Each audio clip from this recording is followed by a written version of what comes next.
40일 120대 지역 피땀 개척전도 120개 지역 40일 개척전도 참아버님께서는 1957년 7월 1일 식구들과 7일 금식을 함께 하신데 이어 7월 20일부터 전국 120개 지역에 2명씩 40일 개척전도사를 파송하셨다. 이렇듯 본격적인 전도활동으로 식구들이 늘어나고 지방 곳곳에 교회가 세워지자 1958년 들어 지방전도 체제를 강화하셨다. 1959년 들어 협회 주관의 40일 전국 전도사 수련회가 3차에 걸쳐 열렸으며 이후 계속하여 41원리 수련회가 지도자 교육과정으로 실시되었다.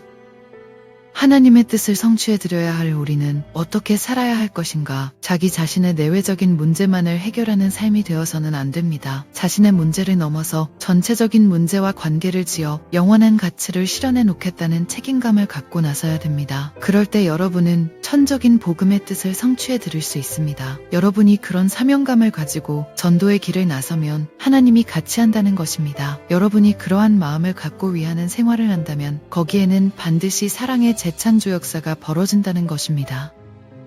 40일 특별활동은 1957년 7월 20일부터 시작했습니다. 한국통일교회 전 식구가 7월 1일부터 일주일 금식을 시작했습니다. 일주일 금식을 하면서 출발한 것입니다. 아버님도 그때 금식을 하면서 40일 특별활동을 선언했습니다. 통일교회에서는 언제나 7월 20일을 중심 삼고 학예 40일 전도활동을 합니다. 이때는 학교도 방학을 하는 제일 더운 때입니다. 제일 더운 때에 뜻을 위해 땀을 흘리면서 노력해야 됩니다. 그것이 탕감 조건을 세우는데 유용합니다. 탕감 조건이 크게 세워진다는 것입니다. 그렇기 때문에 그 기간을 택한 것입니다. 제일 어려운 때입니다. 전도하러 나갈 때에는 돈을 못 가지고 갑니다. 돈이 있으면 전부 한 곳에 모아서 다른 사람에게 나누어 주고 갑니다. 자기 생활은 현지에 가서 해결하는 것입니다. 피땀을 흘리며 노동을 하든가 뭘 하든가 생활을 하면서 그 지방 사람들을 도와주는 운동을 해야 됩니다. 그것이 훈련입니다.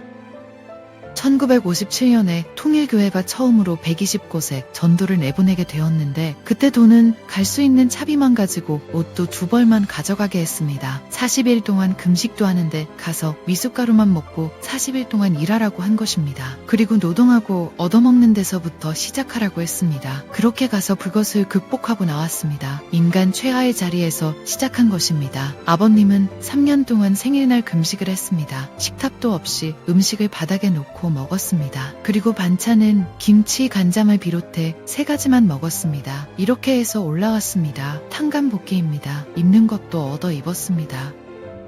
초창기에 식구들이 전도를 나갈 때 불평불만을 하거나 돈 타령을 하면서 출발하지 않았습니다. 욕을 먹으면서도 한 생명을 구하겠다고 새벽에 동네방네 모든 개를 짖게 만들었습니다. 그래서 동네 사람들의 손가락질을 받았고 그 동네에서 일할 수는 없었기 때문에 새벽에 일어나서 버스를 타고 백리길을 일하기 위해 가야 했습니다. 그렇게 노동해서 번 돈으로 동네에 돌아와서 뻥튀기 과자라도 사서 잔치를 하면서 사람들을 모아 강의를 했습니다. 그런 일들이 찬란한 섭리사의 자료로 남아졌습니다. 초대 교회의 역사에 남을 수 있는 자료를 남긴 것입니다. 1957년부터 전도기간을 정해놓고 전도를 나갔습니다. 서로 길가에서 만나 기뻐하던 그 시간, 또 서로가 헤어질 때 다시 만나기를 바라며 산허리를 돌면서 눈물로 이별하던 시간들은 여러분이 억천만금을 주고도 못 살 시간입니다. 그것이 어떤 가치가 있는지 여러분이 알고나 있습니까? 지극히 귀한 사연들을 전부 흘려버린다면 그 무엇이 귀할 것 같습니까? 앞으로 국내뿐만이 아니라 세계적 무대에서까지 여러분이 아버님과 동행해서 만민 앞에 하늘의 전통을 자랑하고 새로운 사상을 심어줄 수 있는 일을 해야 됩니다. 그런데 어느 때에 여러분이 그 재료를 만들고 어느 때에 그 재료를 수습할 것이냐? 이때밖에 없습니다. 아버님이 1950년대 통일교회를 출발하기 전에 많은 사람에게 훈련시키지 않은 것이 없습니다. 금식을 하게 하고 개척전도를 시키면서 모든 분야에 훈련을 시켰습니다. 아버님이 보고파서 찾아왔다가 돌아갈 때 늦으면 데려다주고 밤을 새워 왔다 갔다 하는 일들이 많았습니다. 그것은 아버님만이 아니고 우리 식구들도 그랬습니다. 그때 한국에는 자동차가 귀에서 전부 걸어다녔습니다. 달밤 새벽에 서로 눈물 눈물 흘리면서 나라를 위하고 하늘을 위하고 미래를 위해 선서하고 떠나던 그런 잊을 수 없는 사연들이 많습니다. 거기에서 애국심이 생겨나는 것입니다. 세상에서 첫사랑에 빠진 그 이상의 고차적인 영적 분위기에서 움직이던 것이 언제나 그립습니다. 그런 인연을 어떻게 유발하느냐 하는 것이 교회를 지도하는 사람들의 책임이고 자기들의 활동 목표로 세워야 할 일입니다. 그 전통 기반을 어떻게 연결시키느냐 하는 것이 여러분이 노력해야 될 표준입니다. 아버님이 그렇게 이 기반을 일으켜 나온 전통을 존중시하고 전통과 교육과 행동을 생각하면서 자기 후계자들을 길러야 됩니다. 지금 아무리 잘했더라도 미래의 후계자들이 지금보다 못하면 떨어져 내려가는 것입니다. 지금보다도 미래가 더 잘 돼야 합니다. 미래를 위해서 지금 투입해야 된다는 것을 잊지 말라는 것입니다. 책임자들은 말씀 선포도 중요하지만 반드시 실적을 거둘 수 있어야 합니다. 뿌리는 책임자가 되지 말고 뿌리고 나서 거두는 책임자가 되라는 것입니다. 거두기까지에는 3년 이상 걸립니다. 대번을 거두려고 해서는 안 됩니다. 그것이 원리입니다. 그렇기 때문에 3년을 수고하라는 것입니다. 그래서 아버님이 1957년에 120군데의 전도지를 설정해 파송하면서 여러분이 3년 동안 복역하고 거기에 팔려가 고용살이 한다는 입장에서 마을이면 마을에 가서 충성을 하라. 그리고 그들에게 충성의 도리를 가르쳐줘라. 이뿐만 아니라 실천해서 보여줘라. 그러면 반드시 여러분이 말하지 않더라도 자기들이 할 수 있는 것을 인계받겠다고 할 것이다. 너도 나도 이렇게 나올 때 여러분은 그 마을에서 완전히 자리 잡을 수 있다 라고 얘기했습니다. 초창기 전도활동 분위기. 참아버님께서는 전국 각지에 전도대원을 파송하면서 편도차비와 두벌 옷만 가져가게 하셨다. 또 보리밥 이상의 음식을 먹지 말라고 말씀하셨다. 전도대원들은 미숫가루를 물에 타서 마시고 때로는 개밥을 걷어 먹으며 최하의 자리에서 개척 생활을 하였다. 하루 벌어 한 끼 먹고 살기가 힘든 그 시절 전도대원들은 길을 가다가 영양 부족으로 헛다리를 딛는 일도 많았다. 통일교회라는 말은 옷 꺼내고 새벽같이 일어나 동네 청소를 하거나 밤매기 등을 해주면서 인연을 맺었다. 초창기에는 대부분 모든 것을 버리고 나왔기에 집안 식구들과 세상 친구, 이웃으로부터 극심한 반대를 받았다. 1960년 이후부터 식구들에 의해 서울 시내 주요 공원을 비롯해 지방 각 도시에서도 가두에서 전도 활동이 활발하게 전개되었다.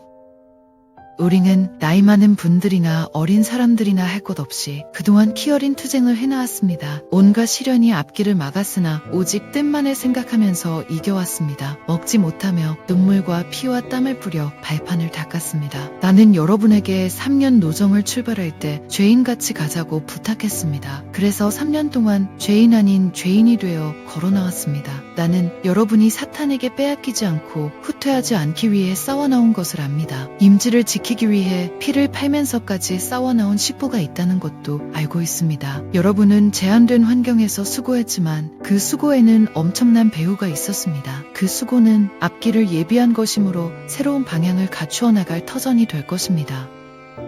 통일교회가 맨 처음 전도할 때에는 사람의 입으로 전도하지 않았습니다. 몽시를 통해 통일교회에 가라 라고 해서 안 가면 방망이로 치는 일들이 벌어져 전도된 사람들이 많습니다. 영계에서 전도를 한 것입니다. 영계에서 아들, 딸에게 어디를 가면 문선생이라는 사람을 만날 것이다 라고 해서 전도가 되었습니다. 안 가려고 하면 내쫓거나 몰아내서라도 기어이 가게 했습니다. 그렇게 해서 모인 사람들이 통일교회 식부입니다.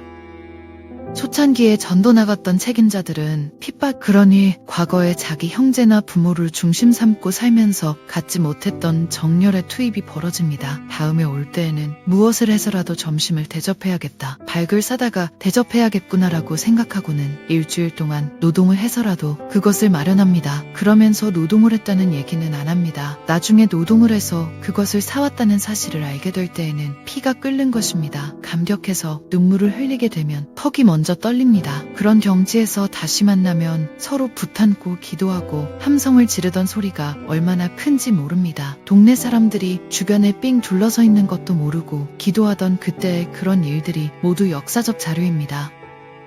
한국에서 개척지에 나가 전도하던 그때는 하루 벌어서 하루 살기가 힘들었습니다. 하루 벌어서 한 끼 먹고 살기가 힘든 때였습니다. 젊은 사람들이 길을 가다가 헛다리를 짚는 일이 얼마든지 있었습니다. 우리 전도사들이 어떤 동네에 개척을 나갔는데 먹을 것이 없을 때 그 동네에서 일하겠다고 하면 동네에 소문이 나고 핍박이 더할 수 있기 때문에 할 수 없이 백리길 이산을 가서 일을 한 사람들이 많습니다. 우리 전도사들이 본부에서 돈을 가지고 가서 전도한 것이 아니라 그런 사정 가운데서 개척 전도를 했습니다.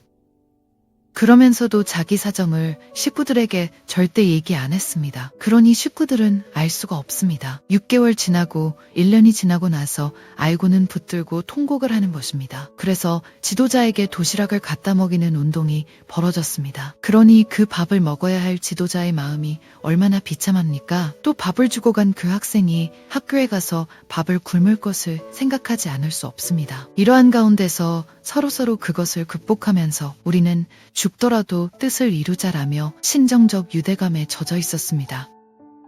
통일교회의 성화학생회가 중고등학생들로 구성되어 있는데 그 중고등학생들이 통일교회 전도사들을 먹여 살렸습니다. 부모의 반대가 너무 심하니까 부모가 싸준 도시락을 돌아가며 전도사한테 가져다 주었습니다. 학생들이 30명이면 하루에 3사람씩 도시락을 놓고 가게 되면 열흘에 한 번씩 돌아오고 아침, 점심, 저녁을 돌아가며 가져다 주는 것입니다. 이렇게 학생들의 도시락을 먹으면서 개척한 역사가 있습니다. 그것을 어머니 아버지가 와서 보았다면 얼마나 통곡을 했겠습니까? 그러나 그것이 문제가 아닙니다. 나라를 붙들고 뜻의 세계를 위해서는 그렇게라도 해서 전진적인 그날의 영광을 찬양하고자 했던 것입니다.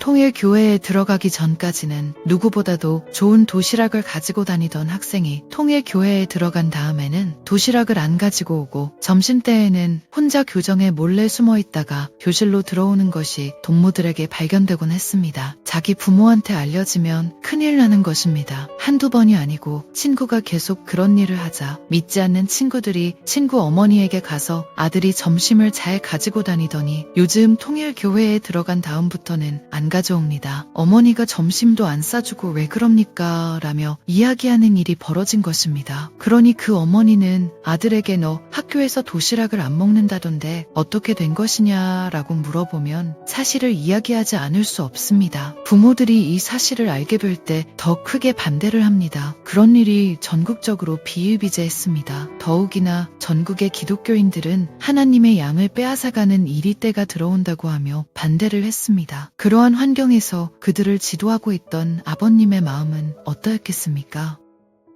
지금까지 우리는 외적인 분야를 중심 삼고 우리 앞에 막혀있는 나라의 한스러운 담벼락을 헐기 위하여 순환길을 걸어왔습니다. 아버님은 이 나라와 이 민족에게 회원하리라는 마음도 있었지만 하나님의 뜻을 알기 때문에 어떠한 어려움도 달갑게 받아왔습니다. 2, 3천리 반도를 누가 피땀을 흘려 지켰으며 하나님의 심정을 부여안고 누가 충성을 했느냐 할 때 하나님을 중심 삼고 우리만이 주장할 수 있는 내용을 가졌기 때문에 우리만이 찾아오는 천운을 맞을 수 있다는 것입니다.